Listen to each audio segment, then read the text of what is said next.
రిజర్వేషన్లు తీసేస్తారట. ఎక్కడ చెప్పిండు బే రిజర్వేషన్లు తీసేస్తాడని? అవరా పొట్టాడా? నాకు కూడా బాగా గుండు అంటున్నావు, నీ పాలమూరు పొట్టాడా? ఎవడు చెప్పిండు బే రిజర్వేషన్ తీసేస్తాడని? ఎవడు చెప్పిండు? అరే మర్యాదగా మాట్లాడుతుంటే అర్థమైతలేదండి. ఆయన పాపం నిన్న నాకు బాధైంది. నరేంద్ర మోడీ గారు జైరాబాద్ లో వచ్చి, నరేంద్ర మోడీ అనేట ఆయన బతుకున్నంత వరకు రిజర్వేషన్లు తగ్గవు, ముస్లింల రిజర్వేషన్ల కోసం హిందువుల రిజర్వేషన్ తగ్గనీయరు బీసీ ఎస్సీ ఎస్టీలే అని. ముస్లిం మహిళలు ఉన్నారు ఇడా, आपको कोई रिजर्वेशन कांग्रेस वाला नहीं दिया, ఇచ్చిన వాళ్ళకి రిజర్వేషన్ ఏం చేసిండు? ముస్లింలను తీసుకొచ్చి బీసీలలో కలిపిండు. రిజర్వేషన్ బీసీల రిజర్వేషన్ తక్కువ చేసి ముస్లింలకు ఇచ్చిండు. నరేంద్ర మోడీ ఏం చేసిండు? ఆర్థికంగా వెనుకబడిన అగ్ర కులాలకి 10% రిజర్వేషన్లు ఇచ్చిండు. ఆర్థికంగా వెనుకబడిన అగ్ర కులాలకు ఇచ్చిండు.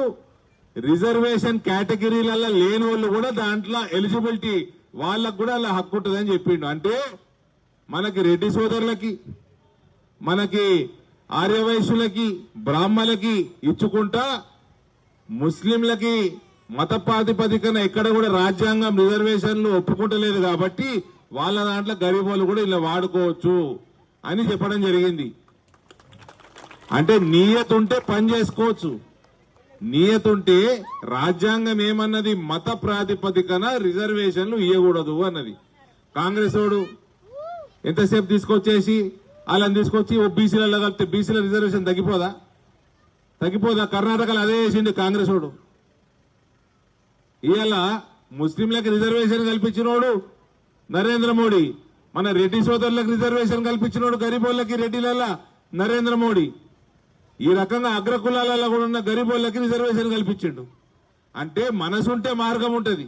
ఎంతసేపు రాజశేఖర రెడ్డి గారు ఉన్నప్పుడు 4% ముస్లిం రిజర్వేషన్ అని పెట్టిండు. సుప్రీంకోర్టు పోగానే కొట్టి పడేసింది.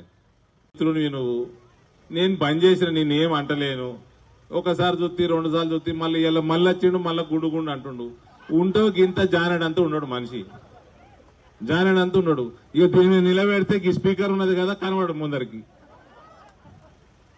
ఎందుకే నువ్వు ముఖ్యమంత్రి అయినావు, ఉందాతనం నీకు, నేనన్నా నీ గురించి ఉందాగా మాట్లాడతా అంటే ఆ గుడ్లు మోసుడు ఏందండి? ముఖ్యమంత్రి గుడ్లు మోస్తాడా అండి? అమ్మవారి మీద ఒట్టు, వెంకటేశ్వర స్వామి మీద ఒట్టు, శివుని మీద ఒట్టు ఏందండి? ఇట్లా ఒట్లు తినారా అమ్మవారన్న చరిత్రలో ముఖ్యమంత్రులు? ఆ చెరుకు ఫ్యాక్టరీలు మనకి ఇటు పక్కకు పోతే జర మెట్టిపల్లి వస్తుంది. ఆ చెరుకు ఫ్యాక్టరీలు ఫస్ట్ ఏమన్నాడు?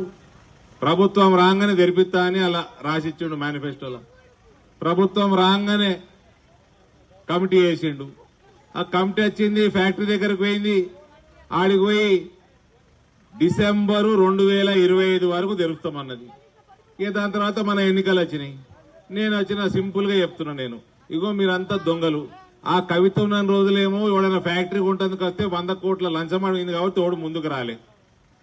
అమ్మేటోడు గవర్నమెంట్కి అమ్మాలన్నా వాడిని కూడా లంచం అడిగింది. మా అయ్య గవర్నమెంట్ టేక్ ఓవర్ చేయాలంటే నాకు ఇన్ని పైసలు అంటే వాడు కోర్టుకు పోయిండు. ఇటువంటి వాళ్ళు అవినీతి పరులు చేయబట్టి ఫ్యాక్టరీలు తెరుచుకోలే. నేను కుల్లా చెప్పిన అంతర్జాతీయ సంస్థ పెట్టి లెక్కలు కట్టు, దాని వాల్యూ ఎంత బహిర్గతం చేయి. నువ్వు బహిర్గతం చేసిన నెల రోజుల లోపల మేనేజ్మెంట్ పని చాలు చేస్తుందని చెప్పిన.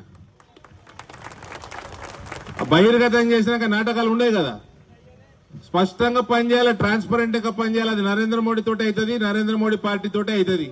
కాబట్టి చెప్తే అప్పటి నుంచి ఏం చేసిండు? మళ్ళీ వచ్చిండు, మాట మార్చిండు. మన నిజామాబాద్కి వచ్చిండు.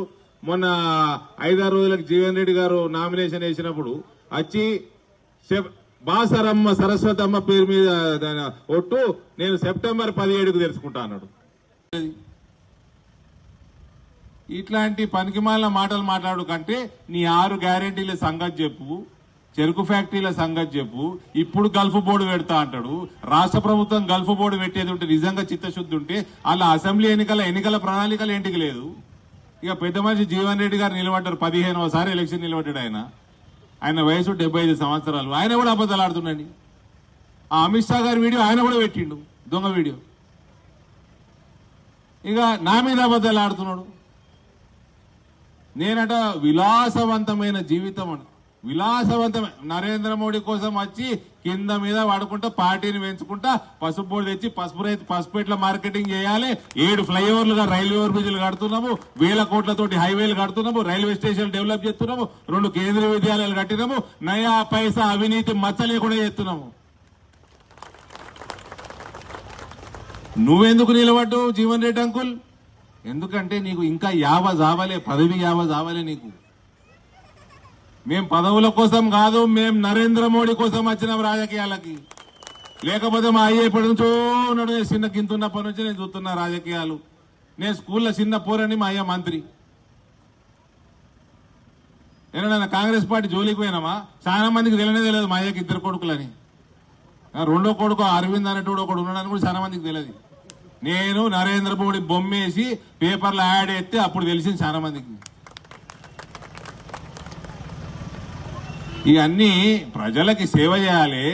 4 రోజులు రాజకీయాలు ఉంటాము, మనం పోయినాక 40 రోజులు వాళ్ళు యాద్ చేసుకోవాలి. మనం అట్లే మనం చేసేది ఉంటే చేయరు. ఇదెందుక పందికలేక అబద్దాలు మాట్లాడుకుంటా, పనికిమాల ముచ్చట్లు చెప్పుకుంటా, గుడ్లు మోసుకునేది ఉంటే రాజకీయాలు ఎందుకు? మార్కెట్లో పోయి గుడ్లు అమ్ముకో.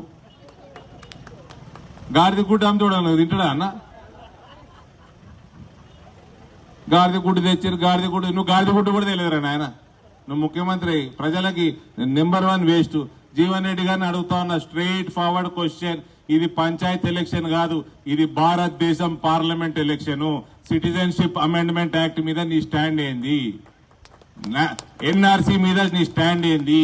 సిటిజన్షిప్ అమెండ్మెంట్ యాక్ట్ తోటి హిందువులకి మనం పౌరసత్వం ఇస్తాం. పాకిస్తాన్ లోకి వెళ్లి ఎల్లగొట్టేవాడిన హిందువులకి మనం పౌరసత్వం ఇస్తాము.